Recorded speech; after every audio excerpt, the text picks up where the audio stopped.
Mas sem dúvida nenhuma, o maior pecado é gostar mais das coisas de Deus do que do próprio Deus.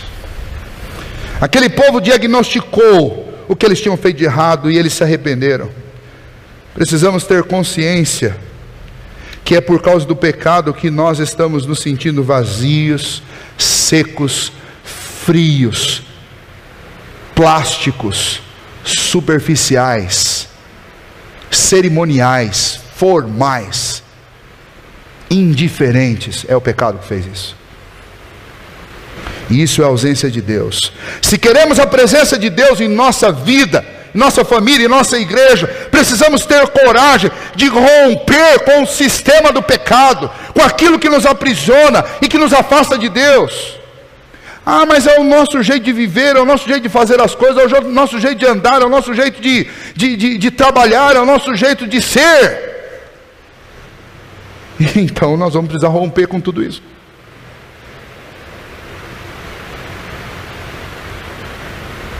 O grande exemplo de Daniel para nós estamos estudando isso nos domingos pela manhã, é exatamente o exemplo de entrar numa sociedade sem se aliançar com ela e levar pessoas dessa sociedade a romper com aquilo que fez parte da vida inteira deles. E não pense que com outros servos de Deus que têm a sua história relatada na Bíblia foi diferente. Não foi diferente com João Batista. Qual que era a pregação de João Batista e qual era o batismo de João Batista? Era o batismo do arrependimento, era o batismo de mudança de vida. Qual que era a pregação do apóstolo Paulo? Era a pregação de mudança de vida. Era a pregação que insistia que nós devemos ser novas criaturas, porque aquilo que era impossível para nós foi feito por Cristo. Era a pregação de que nós não somos mais escravos do pecado, para vivermos para Ele, servindo como se Ele fosse o grande monarca da nossa vida. E você não vai achar nenhum autor na Bíblia que vai fazer apologia a uma vida de pecado. O que você vai encontrar em todos os autores é pecado. Mas você vai encontrar também arrependimento, humildade, humilhação, reconhecimento diante de Deus. Com exceção de Cristo Jesus, todos pecaram.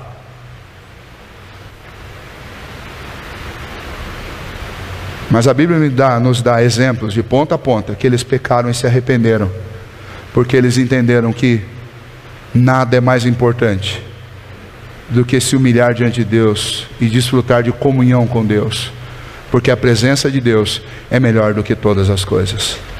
Se você for ler a carta aos Hebreus, especialmente falando sobre Moisés, a carta aos Hebreus diz que Moisés não levou em consideração tudo o que o Egito podia lhe dar. Ele abriu mão de tudo, de ser um príncipe, talvez um rei, um faraó, de viver na corte, de ter riqueza, de ter quantas mulheres ele quisesse ter, de ter uma vida extremamente favorável. Ele abriu mão de tudo isso por causa de Deus. Eu preciso hoje diagnosticar o que tem me afastado de Deus. O que eu tenho amado mais do que o próprio Deus?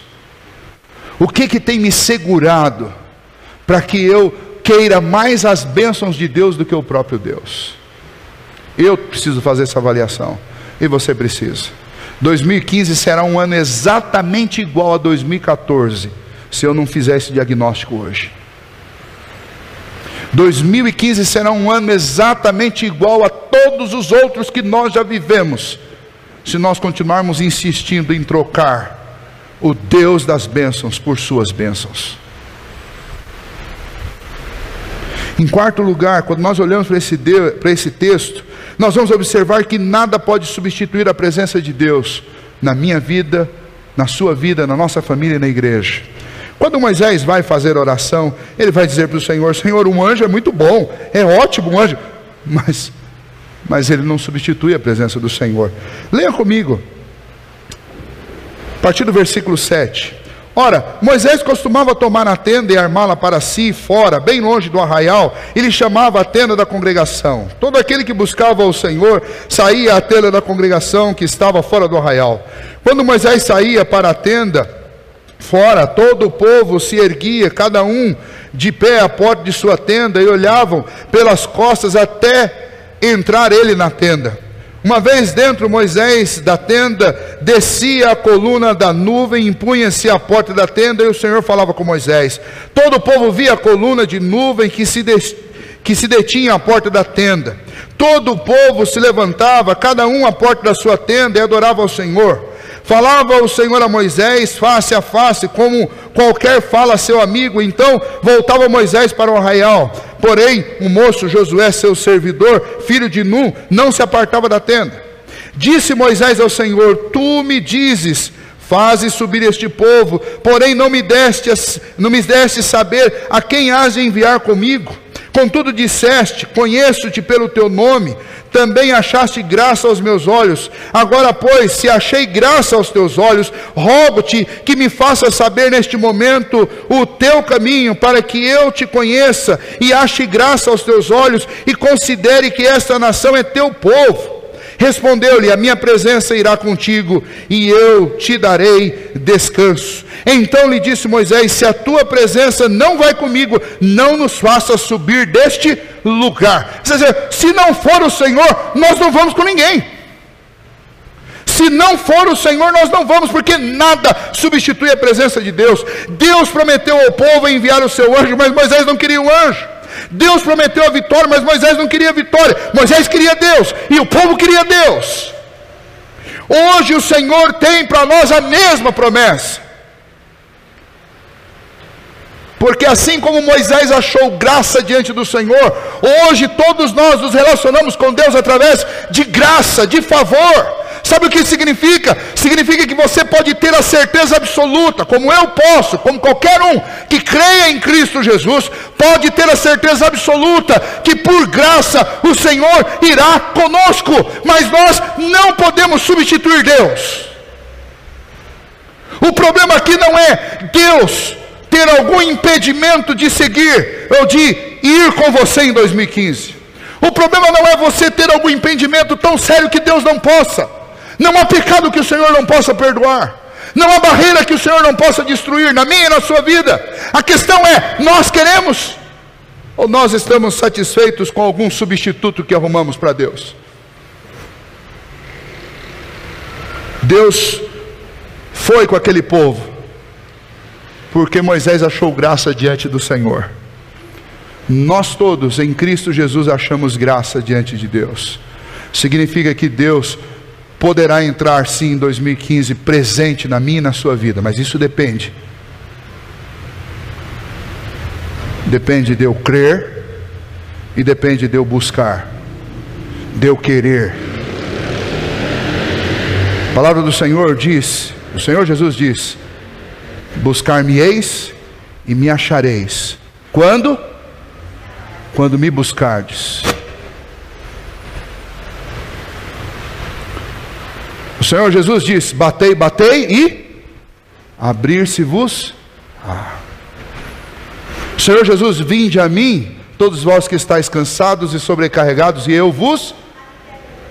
Ou seja, todas as promessas que eu tenho no Antigo e no Novo Testamento a respeito da minha vida, é que Deus estará presente, participante. Ele estará trabalhando, Ele estará transformando o meu coração, renovando as minhas forças.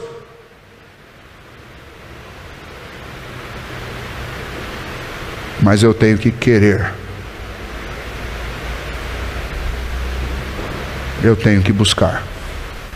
Não estou falando de salvação, porque salvação é uma obra que o Espírito Santo executa, Ele que te convence do pecado e do juízo. Eu estou falando de você ter íntima comunhão com o Senhor, porque o apóstolo Paulo nos ensinou também que nós não devemos nos embriagar com vinho, porque na embriaguez você perde a consciência e começa a brigar, a dissolução. Mas ele disse: enchei-vos do Espírito. Quando ele fala enchei-vos, ele está dizendo: é tarefa minha e sua buscar ser cheio do Espírito Santo de Deus. O que eu nunca poderia fazer por mim mesmo é fazer com que o Espírito Santo viesse habitar no meu coração. Mas graciosamente Deus já fez isso. Ele já colocou o Espírito Santo dele dentro de você. Ele é o selo de pertencimento, de que você é do Senhor. Agora, se encher do Espírito envolve mortificar os feitos da carne e abrir espaço no coração para que o Espírito influencie, domine e que o Espírito flua em você. É a presença de Deus na minha vida. É assim que a presença de Deus se manifesta no Novo Testamento, na vida do crente. É através do enchimento e da plenitude do Espírito Santo dentro de nós. Então eu poderia dizer para você, de forma bem assertivamente, teologicamente, dizendo que todos nós que cremos em Cristo Jesus temos a presença de Deus na nossa vida, porque é o Espírito Santo dentro de nós. Agora, eu posso afirmar para você com toda a convicção, teologicamente e biblicamente falando, que apesar de ter o Espírito Santo dentro de nós, quando nós não nos aplicamos, quando nós não nos devotamos, quando nós não oramos, quando nós não insistimos, quando nós não buscamos a Deus, você deixa até de sentir a presença do Espírito de Deus dentro de você.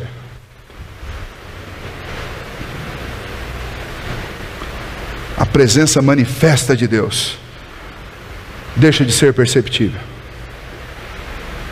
É por isso que a própria Bíblia diz: não extingua o Espírito. Não é que você tem poder de tirar o Espírito dentro de você, mas os nossos pecados fazem tamanha separação entre nós e Deus, que você pode deixar de sentir a presença do Espírito dentro de você. Ele continua lá, mas você não sente.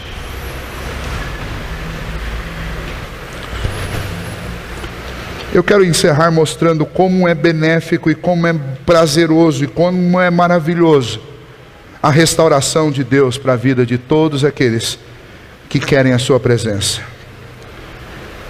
Moisés faz essa oração e Deus dá uma resposta graciosa e boa para eles. A resposta é: então tá bom, Moisés, porque você achou graça, eu vou com você e eu vou com eles, porque você achou graça diante dos meus olhos. O que Moisés fez? Moisés foi e armou uma tenda. Eles tinham um acampamento onde eles ficavam. Imagine você, eram aproximadamente umas 4 ou 5 milhões de pessoas. 600 mil homens saíram do Egito, mas para cada homem desse você pode colocar uma esposa, ou 2, ou 3, ou mais. E para cada uma dessas esposas você pode dar um filho, ou 2, ou 3, ou 10, ou mais. E então imagine a pequena multidão que era. No mínimo umas 4 ou 5 milhões de pessoas. Imagine como que é um acampamento assim. E esse acampamento agora estava em silêncio por causa daquela má notícia. E Moisés pegava uma tenda e ele armava fora do acampamento. Não havia ainda a descrição do tabernáculo. Não havia ainda aquele tabernáculo bem desenhado. Ele vai ser entregue mais à frente a Moisés. E então era apenas uma tenda. E essa tenda era chamada de tenda da congregação. E Moisés armava do lado de fora. E algumas pessoas que queriam buscar a Deus iam até lá. Mas nessa circunstância só foi Moisés. E o texto é um texto que parece quase poético. Porque o texto diz assim: Moisés ia para entrar na tenda nesse período aqui que eles receberam essa notícia, e cada um ficava na frente da sua própria tenda. Acredito que com medo de ir até a tenda da congregação, porque quando Moisés orava a Deus, a nuvem que representava a presença de Deus vinha até a porta da tenda, e eles já tinham ouvido Deus falar: e se eu for com vocês, eu vou consumir vocês. Então o povo ficava cada um na frente da sua tenda, olhando para as costas de Moisés, até que as costas de Moisés sumiam, porque ele entrava na tenda. O único que ficava lá do lado era Josué, guardando a porta da tenda. E o texto diz que quando Moisés começava a orar, a nuvem, se fosse de dia, ou a coluna de fogo, se fosse à noite, vinha e se colocava à porta da tenda. E Moisés falava com Deus como quem fala face a face. E eu fico imaginando essa cena. Você já imaginou 6 milhões, 5 milhões, 4 milhões que seja de pessoas, cada uma em pé na frente da sua tenda, adorando a Deus de longe, com medo de Deus as destruir, e declarando com seus lábios: Senhor, nós não podemos sair daqui sem o Senhor, nós não podemos dar nenhum passo sem o Senhor. E a resposta de Deus a Moisés é: eu vou com eles. eu vou com eles, eu vou com você.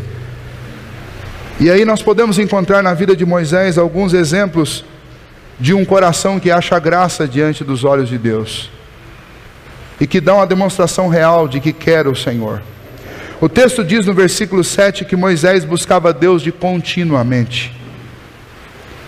Moisés buscava Deus continuamente. Sabe com quem Deus vai presente? Sabe em qual coração que a presença de Deus é manifesta poderosamente? No coração daqueles que buscam a Deus continuamente. Sabe o que mais? Deus falava com Moisés face a face. Moisés tinha intimidade com Deus. As orações de Moisés não eram orações formais, orações frias, orações reza, discurso repetitivo, condicionamento. As orações de Moisés eram orações reais, eram conversas vivas, conversas cheias de intimidade, conversas que traziam o cotidiano, traziam a realidade da vida. Não era alguma coisa inventada, enfeitada, pensada e decorada especificamente para aquele momento, como a maioria das nossas orações. Era uma oração de intimidade. A ideia de falar face a face não é a ideia de ver, porque ninguém nunca viu a face de Deus, e nem mesmo Moisés viu a face de Deus. A ideia é de conversar como você conversa quando você chega olho no olho num grande amigo seu. Pessoas que têm a presença de Deus manifestada na vida delas, são pessoas que oram de contínuo, são pessoas que desfrutam de intimidade com Deus. Por que Moisés orava? Ele orava porque ele entendia que essa intimidade nunca era suficiente, tinha que ser cada vez maior. Ele orava porque ele entendia que ele devia isso a Deus. Ele orava porque ele queria restabelecer a comunhão daquele povo com Deus e de Deus com aquele povo. Ele intercedia diante de Deus. Ele orava porque ele queria mais de Deus na vida dele e na vida do povo. Mas finalmente ele orava porque ele queria ver Deus glorificado no meio daquele povo. Não sei se vocês perceberam, mas nenhum desses itens tem a ver com as bênçãos, aquelas que nós pedimos o tempo inteiro, que são as materiais. Um homem que desfruta da presença de Deus, ele não está preocupado com coisas materiais, com tesouros materiais, com as coisas físicas. Ele está preocupado com os tesouros que são maiores, que são os tesouros espirituais, a intimidade com Deus. É o amor, a graça de Deus, é viver para a glória de Deus. Nós vivemos o tempo inteiro escravizados às questões materiais da vida, porque nós amamos as coisas materiais da vida. O homem só é escravo daquilo que ele ama. O homem só é escravo daquilo que ele deseja. O homem só é escravo daquilo que ele adora.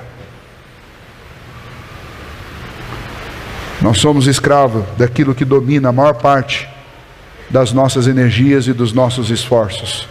Se toda a minha energia, se todo o meu esforço tem sido gastado para conquistar dinheiro, fama, poder, essas são as coisas que eu adoro na vida. Eu queria desafiar você, eu estou encerrando, que 2015 não seja um ano de busca por sucesso financeiro, profissional, fama, poder, influência, relacionamentos, mas que você comece por aquilo que é prioritário. Que 2015 seja o ano de buscar a presença de Deus, para que a presença de Deus volte para a nossa vida, volte para a igreja, volte para a sua família. Cheios de Deus, nós não vamos precisar convencer na base do argumento, nem na base da força, nem na base da boa impressão. Cheios de Deus, Deus é que faz a obra, não somos nós. Nós estamos querendo ganhar o mundo com as nossas estratégias humanas, e nós não vamos conseguir, porque o que de fato pode ganhar o mundo é somente a presença de Deus na minha e na sua vida. O que você quer é a presença de Deus ou as bênçãos do Deus ausente? O que você quer em 2015? Se você quer Deus, eu quero Deus, precisamos orar mais, precisamos de mais intimidade com Deus, precisamos reorganizar o nosso tempo. Uma das reuniões mais fracas que nós temos na igreja são as reuniões de oração. A segunda, a mais fraca, é a reunião de estudo bíblico. A terceira talvez sejam as escolas que realizamos, instituto e escola dominical. E a mais forte é aquela que nós viemos para buscar as bênçãos. Essa é a reunião que todo mundo quer participar. Mas eu desafio você a participar de uma reunião exclusiva para buscar a presença de Deus. Quem sabe 2015 seja o ano em que as reuniões maiores sejam as de oração e não as de domingo à noite. Esse é o meu desejo como pastor. Talvez essa não seja a melhor maneira de terminar o ano, ouvindo um sermão duro. Mas o sermão é duro primeiro comigo, antes de ser com vocês. E a palavra que Deus tem posto no meu coração já há 3 meses para hoje é essa. E quem tem participado das mensagens aqui sabe que eu tenho falado já há vários dias. Nós somos uma igreja e uma geração que está viciada nas coisas que Deus pode dar, mas estamos absolutamente distantes de Deus. Somos a habitação do Espírito Santo de Deus, mas não ouvimos o Espírito Santo de Deus falando conosco. Não sentimos o Espírito Santo de Deus falando conosco. Dizemos que amamos a Deus, e que somos de Deus, e que vivemos na graça de Deus, mas não estamos comprometidos com nenhuma das coisas que Deus ama, e estamos entregues às coisas que Deus odeia. Como é que eu posso dizer que realmente eu estou vindo aqui buscar Deus? Sejamos honestos uns com os outros. Nós não temos vindo na igreja buscar Deus. Nós temos vindo na igreja bater ponto, para não perder nenhuma das bênçãos que Ele pode dar. Que Deus tenha misericórdia de nós, irmãos. Que o maior projeto da minha e da sua vida em 2015 seja Deus, e não as coisas dele. Seja Deus. Eu quero encerrar levando vocês para o Novo Testamento e contando uma passagem muito interessante. O Senhor Jesus havia multiplicado pães e peixes à beira do mar da Galileia, depois de pregar o dia inteiro. Não foi 1 hora, como eu estou quase chegando hoje, está 45 minutos. Mas ele pregou o dia inteiro. Mas no final do dia ele alimentou o povo com pão e com peixe. No outro dia cedo, tinha um monte de barquinho na beirada da praia, que sabia que ele tinha embarcado, mas não sabiam para onde ele tinha ido. E aí aqueles barquinhos começaram a navegar, margeando o mar da Galileia, procurando onde Jesus estava. E de repente vários daqueles barquinhos encontraram um barco que estavam os discípulos e o Senhor Jesus. E eles falaram: mestre, estávamos desde cedo procurando o Senhor. Nós estamos aqui. Aí Jesus disse para eles: trabalhai, mas não pelo pão que padece. Vocês vieram atrás de mim por causa do pão ou por causa das minhas palavras? Imagine que 2015 é este mar onde nós vamos durante 365 dias navegar. Quando buscarmos ao Senhor Jesus nesses 365 dias, que a gente possa buscá-lo por Ele mesmo e não pelo pão que Ele possa me dar. Que eu busque Jesus por quem Ele é e não pelo pão que Ele pode me dar. Amém?